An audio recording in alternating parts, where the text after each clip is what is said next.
Assalamualaikum warahmatullahi wabarakatuh. Saya Jumarni, asli Sulawesi, stay di Kalimantan Timur. Saya anak kelima dari 8 bersaudara. Kalau hitungan dari ibu ya. Tapi kalau dari hitungan dari ayah, saya bersaudara 10. 4 cowok, 6 perempuan. Saya sendiri yang nekat untuk merantau, mau mengubah nasib. Karena sebelum saya ke Kalimantan, saya dulu berkebun di Luwu Utara, Desa Kalitata. Dulu di situ ada kebun orang tua, dan sampai sekarang pun kakak yang cowok masih ada di sana. Saya merantau ke Kalimantan penuh dengan perjuangan dan selalu banyak cobaan yang harus aku lewati dengan tabah dan ikhlas. Saya kerja di salah satu perusahaan plywood. Di situ banyak teman, banyak kerabat baru, dan aku dipertemukan dengan keluarga mama baik sama saya dan dikelilingi dengan orang-orang baik. Di situ aku sangat bersyukur.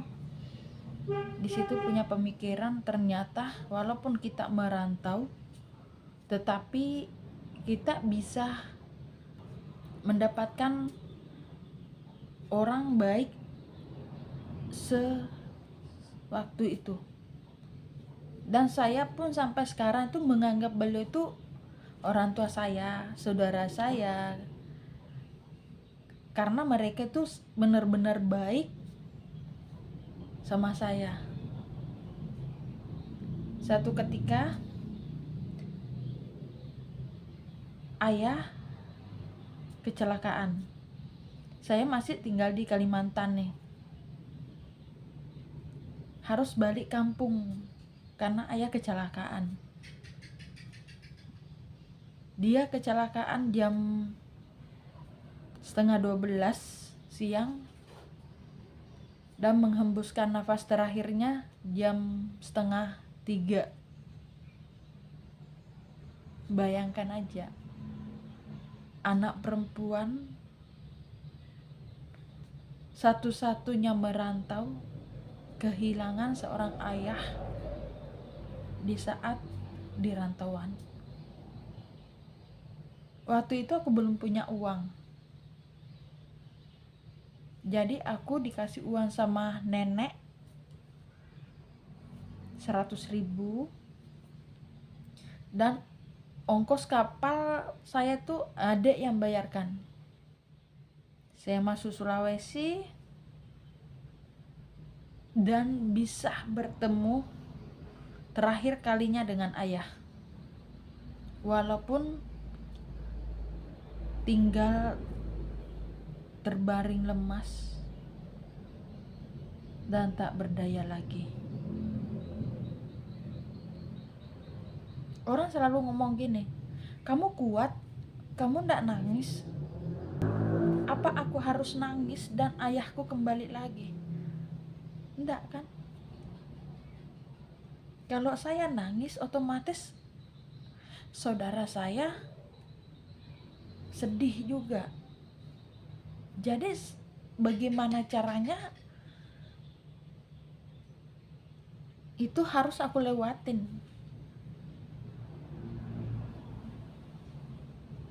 Dan berjalannya waktu, 1 minggu ke depan aku harus balik ke Kalimantan karena kerja, dituntut kerjaan.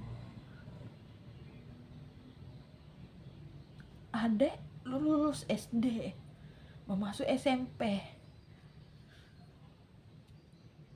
Jadi harus gimana caranya ini adik bungsu ini sekolah, walaupun cuma sampai SMA. Jadi kami berunding sama saudara, saling membantu supaya adik ini sekolah. Satu ketika aku harus hadapin sendiri. Aku nyewa rumah dan aku pun kredit motor. Gaji saya waktu itu 1.700.000. Bayar sewa rumah 300.000 satu bulan. Air lampu anggap aja 100, jadi 400.000. Motor 700.000. Udah hitungan 1.100.000.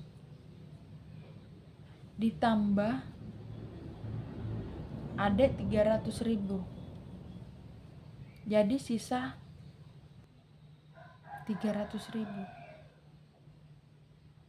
Itu untuk biaya 1 bulan. Tapi aku bersyukur karena aku dipertemukan dengan orang-orang baik. Di saat aku benar-benar di bawah, mereka selalu ada. Bener kata orang, aku dulu diajarin sama kakek almarhum, kalau kamu gak bisa membantu orang dengan materi, bantulah mereka dengan tenaga. Kalau kamu gak bisa membantu dengan tenaga, bantulah mereka dengan doa. Dan satu saat, jangan menunggu balasan dengan orang yang tersebut, tapi satu saat kamu akan mendapatkan orang baik, lebih baik dari yang kamu perbuat. Sampai sekarang itu kata-kata kakek, aku ingat itu. Aku dihina, aku dikira perempuan murahan. Selagi saya tidak berbuat, saya tidak peduli omongan orang. Dan aku yakin, aku bikin orang tua bangga tanpa saya harus mengemis sama orang. Dan di situ nyata aku nikah bukan karena kemauan sendiri, cuma dipertemukan jodoh, dan selalu aku dikelilingi dengan orang-orang baik. Aku punya mama angkat melebihi dari sepupu mama sendiri. Benar baik sama saya, saudaranya, anak-anaknya pun baik. Aku ndak bisa membalas apapun sama beliau. Aku selalu mendoakan semoga dia diberi kesehatan, karena beliau adalah orang baik untuk saya sampai saat ini. Mau tahu jalan ceritanya selanjutnya? Tunggu part kedua.